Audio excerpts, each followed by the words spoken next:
Au moins 2295 enseignants ont été tués et plus de 1400 écoles détruites par Boko Haram sur la même période, affirme l'organisation internationale.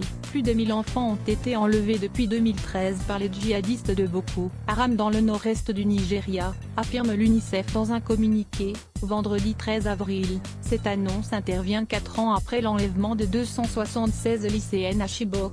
Les enfants des nord-est du Nigeria continuent d'être la cible d'attaques à une échelle révoltante, a souligné Mohamed Malik Fall, un responsable de l'UNICEF au Nigeria. L'insurrection de Boko Haram, qui cherche à instaurer un califat dans le nord-est du Nigeria, a fait au moins 20 000 morts et 2,6 millions de déplacés depuis 2009. Les écoles, tout particulièrement celles qui ont un programme laïque, sont régulièrement ciblées par le groupe djihadiste, dont le nom signifie en Haoussa, l'une des langues du Nigeria. L'éducation occidentale est un péché. Au moins 2295 enseignants ont été tués et plus de 1400 écoles ont été détruites par Boko Haram depuis 2013, selon l'UNICEF.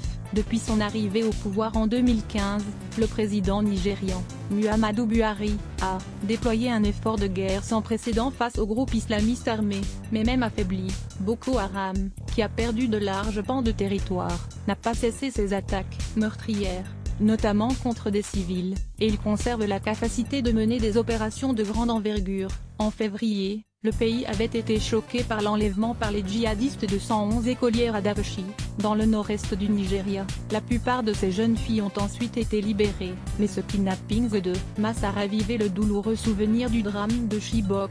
En avril 2014, 276 jeunes filles avaient été enlevées dans un pensionnat par des insurgés, arrivées à la faveur de l'obscurité par dizaines à bord de camions et de pick-up. Plus de 100 d'entre elles seraient toujours prisonnières du groupe terroriste. À lire aussi sujets associés aux lycéennes enlevées au Nigeria. Boko Haram Monde Afrique. À lire